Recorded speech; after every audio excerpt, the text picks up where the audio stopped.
In 2021, a man named Mark bought his dream home. 3 bedrooms, good school district, quiet street, the kind of place you picture when you finally feel like you've made it. His mortgage payment was $1,476 a month.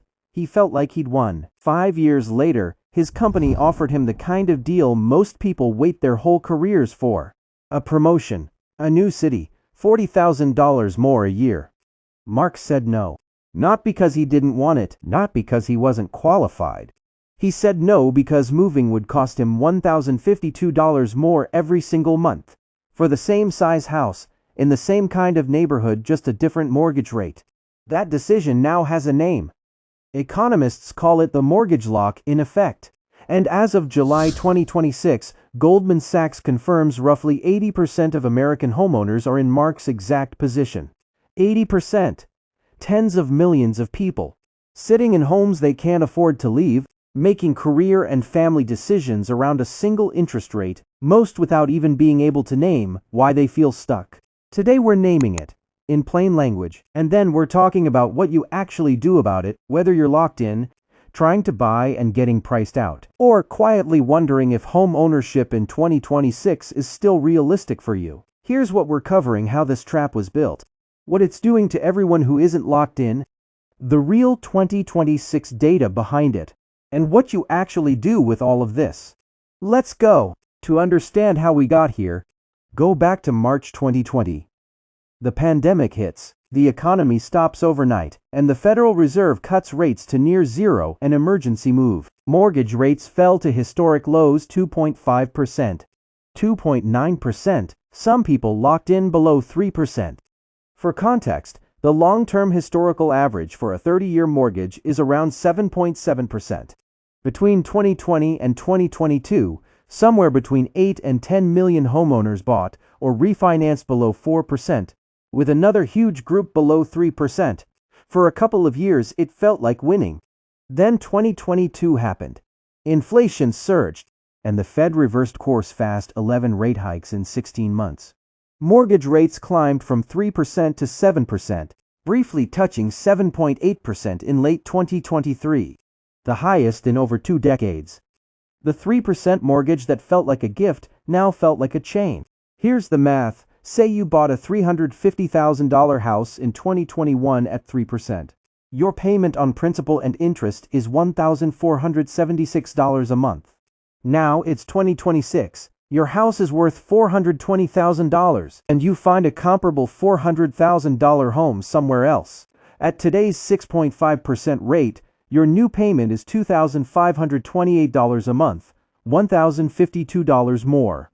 For the same type of home over 30 years, that's more than $378,000 in extra interest for daring to move.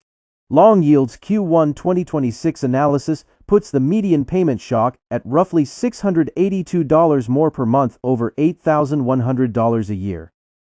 A second car payment every month for 30 years, just for wanting to live somewhere different. Now imagine 80% of American homeowners facing that same math. The Mortgage Bankers Association found this lock-in effect has kept 1.3 to 1.5 million homes off the market every year since 2022, 4 years running. And a market where nobody sells is a market where nobody buys. Existing home sales are currently running at roughly 4 million annualized transactions, the same pace as the mid-1990s, when the U.S. population was 22% smaller. Consumer Affairs, publishing just days ago, described the market as frozen homeowners unwilling to give up 3% mortgages, buyers priced out by high prices and elevated borrowing costs. And Storable's 2026 Moving Forecast, a nationally representative survey of 1,000 U.S. adults, found nearly half of all Americans feel trapped in their current homes because of rate lock-in. Storable's CEO, Chuck Gordon, put it simply: mortgage lock-in has been framed as a financial issue for years, but it's becoming a human one. People are delaying career moves, family decisions, life milestones over a number they locked in during a pandemic none of them saw coming. Now here's where the story moves outward, because this doesn't stay inside the homes it traps people in. When homeowners don't sell, supply collapses. As of early 2026, There are roughly 1.29 million existing homes for sale nationally, just 3.8 months of supply, against the 5 to 6 months a balanced market needs. The National Association of Home Builders puts the total housing shortage at around 1.2 million units. Zillow's broader estimate, accounting for future demand too, is 4.7 million homes. Harvard's 2026 State of the Nation's Housing Report found something that should stop every renter cold: the number of homes for sale affordable to households earning $75,000 or less is down 60% from 2019 levels. When supply drops that hard, prices rise.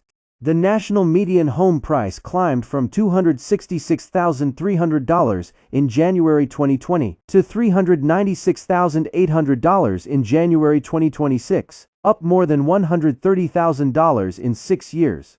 Even as mortgage rates more than doubled, every buyer priced out doesn't vanish, they become a renter.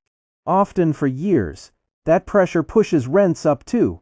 Harvard found that all rental stock growth over the last decade has been in higher rent units, while units renting below $1,000 a month, roughly affordable on a $40,000 income, have declined by 7 million. In the UK, it's arguably worse. Rents in England and Wales are up 52% since 2015, just 11 years. The typical British renter now spends 36% of income on rent. In London, many tenants spend over 50%. In 1980, the average UK renter spent about 10%. We went from 10% to 50%, so gradually that it just became normal, what sociologists call collective normalization. And when people stop believing they can ever own, research shows real shifts in financial behavior. Savings rates drop. Since there's no down payment to build toward, spending rises on the logic of, if I can't build equity, I might as well enjoy what I earn. And risk tolerance jumps with more money flowing into crypto and volatile bets, chasing the dramatic return that replaces the closed conventional path. A meaningful share of Americans born in the 1990s have already crossed that line by their early 30s, and almost none cross back. So what do you actually do with this? I won't pretend there's an easy 3-step fix. This took decades to build and will take years to unwind.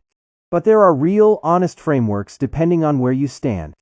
If you're locked in, sitting on a sub 6% rate, that rate is an asset, possibly one of the most valuable ones you own. Before selling, run the full 30-year cost, not just the monthly difference. Long yield puts the median extra cost at over $8,100 a year. That doesn't mean never move. Real-life events are sometimes worth the cost. But know exactly what you're trading. Many locked-in owners are finding that renovating in place, using a HELOC against equity built during the price run-up, makes more financial sense than selling into today's rates. If you're buying today, the rent versus buy math has genuinely shifted. Planning to stay 7+ years? Run the full numbers: down payment, closing costs, taxes, insurance, maintenance, interest against projected rent with annual increases. In many markets, buying still wins over a 10-year horizon because rent increases compound. Planning to move within 5 years? Renting is usually more rational. Transaction costs alone run 8 to 10% of a home's value. And consider markets outside the most talked about cities. Remote work has loosened the constraint of geography. If you've started to wonder whether homeownership simply isn't happening for you, this part matters most. For most of the 20th century, a house was the primary vehicle for building wealth in America and the UK.